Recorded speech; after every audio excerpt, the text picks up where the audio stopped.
Hello everybody and welcome to another episode of my Formula 1 2011 career mode. Today we're here at Monza for the 13th part of my career mode. And luckily we don't have a wet race. Thank goodness, because I absolutely hate wet weather now that I've had so many races. And as you can probably remember, there was a poll in the last video asking if you did want to go to HRT. And once I checked the results this morning, when I'm recording this on Sunday, you guys wanted me to stay at Lotus, and so therefore I'm staying at Lotus. As you can see on the point standing, Sebastian Vettel leads the World Drivers' Championship, and I am in 19th place, which isn't the greatest, I must admit. So let's go to practice and see what's going on.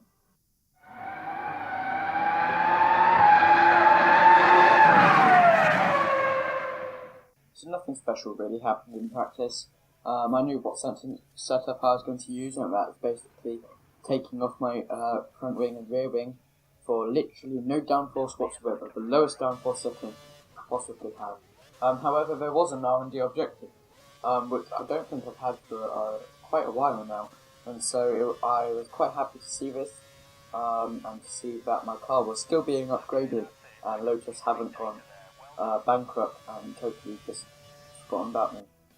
And as you can see in practice, that was the only really highlight to do. That was my lap time. And so in practice, Fernando Alonso comes out on top. And in practice, I bet you can guess again where I finished in practice. You know, it's not too hard. I don't think. I think 19th place again. I finished in 19th again. Practice, just. I'm destined to finish in 19th place. It just, always. And as usual, we have our usual interview. Crofty asked us questions about qualifying and team and boring things that I can answer in 5 seconds. You don't have to actually think about. Really, Crofty, please think of some actual questions that actually test my knowledge and willpower. Please. Please.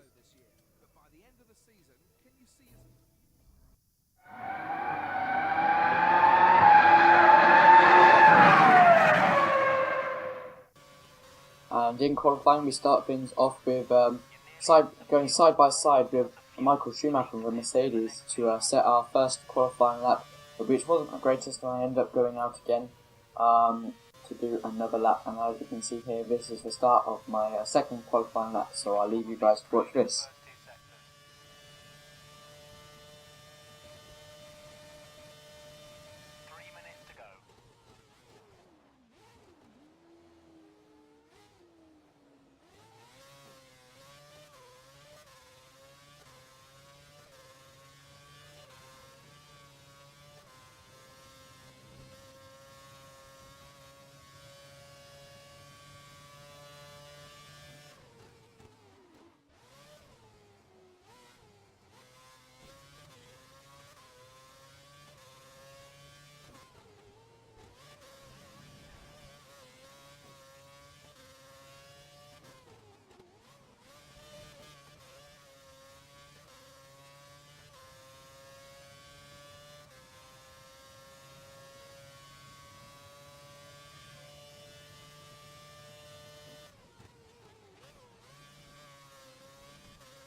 Here are the qualifying results. Jenson Button, the Briton in the McLaren car, will start on pole, which is a bit different. However, Sebastian Vettel, who normally sits on pole position, he's only in second, so he's not too far off. Qualifying wasn't as good as I expected it to be honest. We only finished 19th, which is our favourite position ever, really. And so I was quite disappointed with qualifying, to be really honest.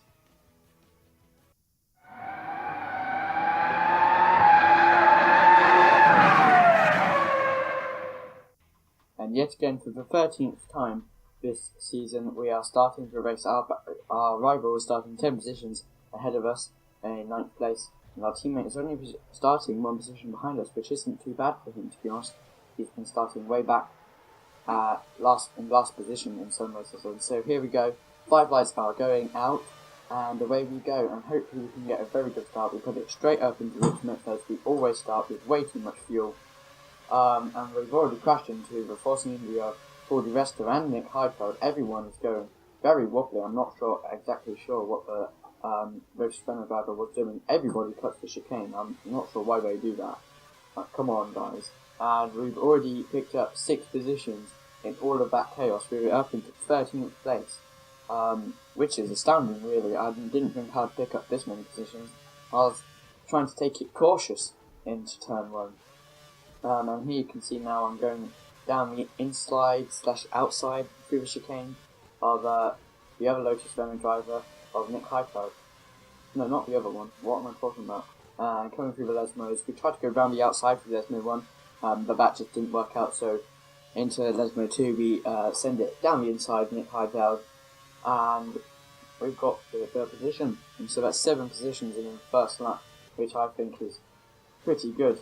However, I do bend it into the gravel trap like a total nonce. However, I haven't lost any positions, which is really good until now, until Nick Heidfeld manages to get past me. However, what I have lost is loads and loads of time through the iconic last corner at Monza called Parabolica. We do manage to get the 12th position back, fortunately. And then coming on to lap 2 now, coming through Lesmo 2. And as you saw in Spain, our car, the Lotus car, has a severe lack of power. We just don't do well at the straights at all. And so being in 13th/12th place at Monza, what do you call it, the home of speed? I don't know. Is really quite amazing considering the fact that we have no straight line speed whatsoever. Coming on to lap 3 now, Nick Heidfeld did manage to get past us. However, not too long. We do manage to send it down the inside into the chicane, and as you can see, there's carbon fibre all through turn 2, and loads of the sort of low point scorers.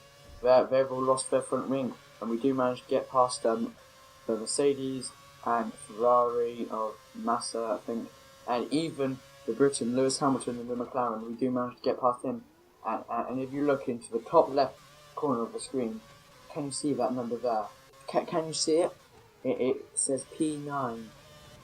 P9 is 2 points. Hell yes, boys, we are getting points this race. I'm so pumped now, full of adrenaline, and we're on lap 5 now, and losing out to Force India of Paul Di Resta because I have no straight line speed whatsoever, not even DRS. And so yeah, we're losing out to him on the straight. However, we do manage. I feel like the AI brake very, very early. You can just send it down the inside at the first chicane every single lap if you need to. So it wasn't too much of a worry, and I do manage to keep my oh so good P9. And we're even catching up to the other. What am I saying? I'm tired and it's late at night. We're catching up to Rosberg now, the other Mercedes, and we send it down the inside Parabolica. And I do notice that he has a severe lack of straight line speed, even less straight line speed than me. And coming into the pit lane, we're going too wide with him, which is very scary. However, he does back off, and I do want as little time in the pit lane as possible because, as you know, my pit crew is just utterly appalling. And that might be to do with the position I am in the pits. I'm at the very back almost. And we even lose out to Paul Di Resta in the pit stop stages. Probably because I'm just letting everybody pass because my pit crew just don't want to send me out. They just want to keep me there for some reason. So coming into turn 1 and 2, we're behind Paul Di Resta, which is very unfortunate. And that means we're in P13, which means our chance of points has got a bit slimmer, unfortunately. However, we do manage to get past Rosberg again. He must have passed me in the pits too, somehow.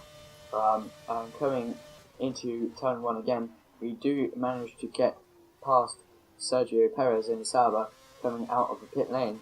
And now we're on lap 7, so we are getting into the closing stages of the race, and we have managed to reclaim P9, which is very fortunate. Hopefully we can keep that. However, we do see Sergio Perez on lap 8 coming past us into the second chicane. I do try to send it down the inside through the second part. However, Sergio Perez just gets a way better exit. And unfortunately that is a position lost for me. And so this is the last position I can score to keep my points. And coming on to lap 9 now. As I've already said multiple times, Caterham with the Cosworth engine, that's what it's called. It's probably the lowest powered engine on the grid, and that is why I'm just failing so badly, just in agony basically on the straights. I can do nothing about it. I haven't got DRS or anything. However, there's this thing called turn 1 and late braking, and I do a Daniel Ricciardo move every single lap, just every single lap. I'm going back down the inside, and they don't manage to get past me until the start finish straight again, but I just send it back down the inside again. And so really it was quite easy to defend my position. And here we are on the last lap of the Grand Prix. Yet again, they're going to get past me again. However, this time it is Maldonado to get past me. Hami Alguersuari doesn't even manage to get past me this time, which just proves how much I'm driving the wheels off this car. Like, if you put new wheels on, they just bounce back off again. I'm driving so hard at the end of this race. I was just sweating. I was just working so hard to get this singular point. And as you can see on the last lap, I'm taking precautionary measures, just going very off the track to try and get as much time as possible. And as you can see, that is P10. And do you know what that means? You probably do, because you watch F1. That means 1 point, guys. I finally managed to achieve 1 point on my 13th race of the season. I've got it. I've just got it.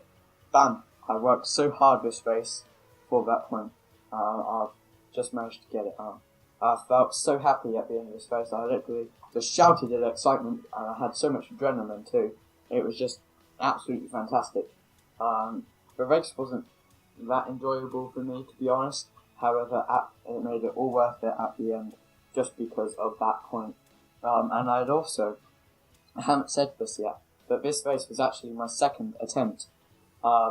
Just because I tried to do a race before, and I didn't actually manage to get a point that time.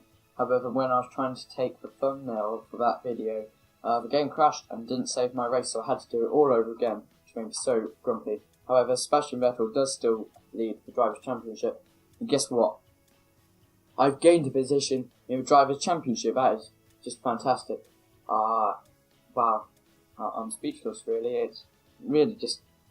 I doubt I'll get another point in the season, but that just 1 point just made it all up. Red Bull still lead the Constructors' Championship, and with 1 point, Team Lotus stays in position in 10th and will probably never, not likely, gain another position. And so, because of my amazing finish, Crofty asked me some more boring questions. Why do you do this, Crofty? Just why? And so, more questions about the season, the race, boringness. Like, come on. Like, the interviewers in real life are sometimes quite funny. Just know, but I guess you can't improve on the game. That's already been released like 5 years ago. So anyway, thanks for watching, everybody. I hope you enjoyed this episode, and I hope you enjoyed me getting my first point in this game. I was just so delighted at the end of the race. I really can't say it enough. And just if you didn't see, I'm now showing the standings of Drivers' Championship. You can still vote in the last episode if you want me to change teams to HRT. If you do want to, I only have to reply to that email thing before Suzuka, but that's not too bad. Next race is Singapore, which I haven't driven a lot in F1 games at all, really. It might surprise you, but I really, really haven't. And so I will be quite dodgy at that track, I should think. But I'll see you guys next time. Thanks for watching. Bye-bye.